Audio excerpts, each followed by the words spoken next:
चलिए फ्रेंड्स, एक क्वेश्चन है उस पर डिस्कस करते हैं। और क्वेश्चन क्या है हमारे पास, वेक्टर का है। और क्वेश्चन है हमारे पास, देखिए A B C are unit vector. हमारे पास ए बी सी है, यूनिट वेक्टर है। देन ए माइनस बी के मोड का स्क्वायर, बी माइनस सी के मोड का square plus C minus A के मोड का square does not exceed. Does not exceed आपके पास ऑप्शन है 4, 9, 8 एंड 6। तो डज नॉट एक्साइड का मतलब क्या है?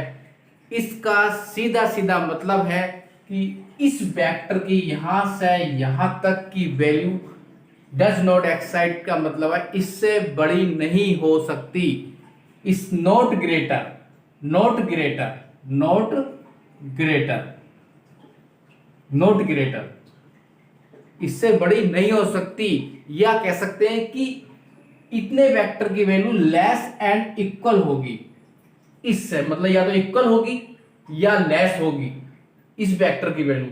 डज नॉट एक्साइड का मतलब है कि इसकी वैल्यू इनमें से जो ऑप्शन है इनसे ग्रेटर नहीं हो सकती या लेस एंड इक्वल होगी इस ऑप्शनों से।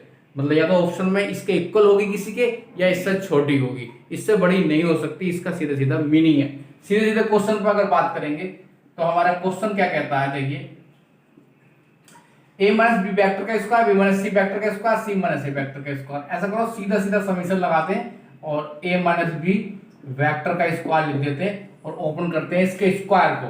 तो समीकरण तो हमने लगा ही रखा है, तो ए स्क्वायर हो जाएगा और प्लस के बी स्क्वायर हो जाएगा माइनस के 2 ए वेक्टर और वी वेक्टर। ठीक है, अच्छा आगे चलते हैं। अब देखिए यूनिट वेक्टर है, तो यूनिट वेक्टर है तो ए स्क्वायर, ए के मोड का स्क्वायर, बी के मोड का स्क्वायर कितना होगा, ये तो 1 हो जाएगा वेक्टर का इसका स्क्वायर। ठीक है, ये तो हो जाएंगे 1, तो 1 और 1 कितने हो जाएंगे, 2 हो जाएंगे।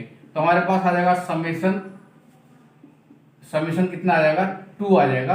और माइनस के 2 इस वाले समेशन को भी अंदर ले जाएंगे, लेकिन अभी नहीं, बाद में ले जाएंगे। ओके, चलिए अब समेशन, अगर इसका समेशन हटाना चाहें तो हटा दीजिए। 2 2 2 3 बार आएगा क्योंकि ये कंडीशन 3 जगह है, तो ये तो हो जाएगा सीधा सीधा 6 माइनस। अब इसके समेशन को आप अंदर ले जाइए, समेशन हो जाएगा 2 वेक्टर ए वेक्टर वी।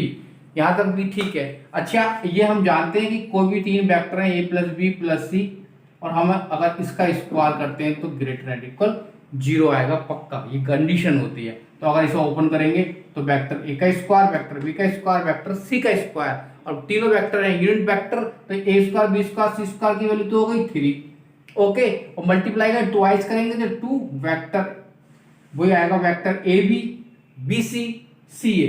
लिख दूं ए बी और बी सी और सी ए।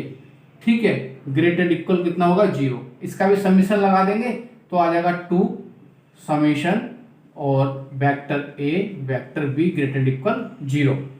ये वाली वैल्यू निकाल लो, ये वाली वैल्यू निकालेंगे तो 2 summation A vector A be greater and equal कितना हो जाएगा, 3 को उठाकर ले जाओ तो -3। मतलब इसकी वैल्यू कितनी आ जाएगी, 2 समीशन ए बी की वेक्टर ए बी की वैल्यू कितनी आएगी, ग्रेटर एंड इक्वल -3। हम इक्वल का यूज करते हैं तो 6 -3 जब यहाँ पर रखूंगा तो +3 हो जाएगा और मेरे पास हो जाएगा 9। इसका मतलब ये सारी वैल्यू जो है 9 से बड़ी नहीं हो सकती। 9 क्योंकि वो एक्साइड पूछ रहा है कि इसकी वैल्यू जो है 9 से बड़ी नहीं हो सकती, 9 होगी या 9 से छोटी होगी। तो यही इसका ऑप्शन ठीक है। और आई होप आपको समझ में आ गया होगा, क्वेश्चन भी बहुत बढ़िया था। चलिए इतने रहने देते हैं। अच्छा लगा है तो चैनल को सब्सक्राइब कर लीजिए, क्योंकि इस तरह के क्वेश्चन लाता रहता हूँ और लॉन्ग वीडियो भी मेरे पास सारी चैनल पर पड़ी हुई हैं, आप विजिट कर सकते हैं। तो चलिए इतने रहने